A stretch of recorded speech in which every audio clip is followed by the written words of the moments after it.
नमस्कार साथियों, आप सभी का स्वागत है मेरे चैनल से मैथमेटिक्स पे। देखिए क्वेश्चन क्या बोला है। दो संख्याओं का महत्तम समापवर्तक तथा लघुत्तम समापवर्तक क्रमशः 9 तथा 315 है। यदि दूसरी संख्या में 3 से भाग देने पर भागफल 21 है तो प्राप्त हो तो पहली संख्या क्या होगा। देखिए इसका एलसीएम और एचसीएफ यहाँ पे दे दिया हुआ है।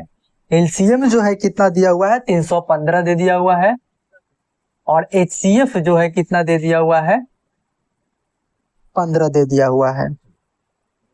कितना है, सॉरी 9 दिया हुआ है, तो हम क्या करेंगे यहाँ पे 9 लिख लेंगे। अब देखिए दूसरी संख्या में 3 से भाग देने पर भागफल 21 आ रहा है, तो हम दूसरी संख्या यहाँ पे देखिए बोल रहा है दूसरी संख्या में 3 से भाग देने पर क्या है, भागफल 21 आ जा रहा है। तो हम 3 से 21 में क्या कर देंगे, गुना कर देंगे। 3 में 21 से क्या कर देंगे, गुना कर देंगे। गुना कर देंगे तो कितना हो जाएगा, 21 तिहाई 63 हो जाएगा। यानी कि दूसरी संख्या मेरा निकल कर कितना आ गया, दूसरी संख्या मेरा जो निकल कर आ गया, दूसरी संख्या 63 आ गया।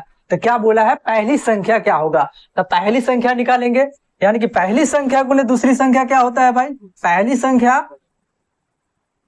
गुने दूसरी संख्या बराबर क्या होता है, एलसीएम गुने एचसीएफ होता है। एलसीएम गुने एचसीएफ होता है। अब पहली संख्या तो हमको फाइंड करना है, तो पहली संख्या यहाँ पे लिखेंगे। दूसरी संख्या कितना दिया हुआ है, 63 दिया हुआ है, तो 63 देख दिए।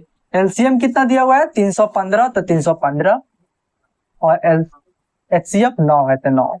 अब क्या करेंगे, हम डिवाइड कर लेंगे। 9 से डिवाइड करेंगे तो 7 बार में हो जाएगा। ये 7 से डिवाइड करेंगे तो कितना हो जाएगा, 7 चौके 28 और 7 पचे 35। यानी कि मेरा पहली संख्या जो निकल कर कितना आ गया, पहली संख्या बराबर कितना आ गया, 45 आ गया। 45 आंसर हो गया। यानी कि मेरा ऑप्शन नंबर कौन सा हो जाएगा, ऑप्शन जो है कौन सा, यहाँ पे ऑप्शन इनमें से कोई नहीं है, तो इनमें से हम कोई नहीं निकालेंगे। क्या बोलेंगे, इनमें से कोई नहीं। ऑप्शन नंबर यानी कि 5 आ जाएगा। इनमें से कोई नहीं है तो क्या हो जाएगा, 45 हो जाएगा। पहली संख्या पूछा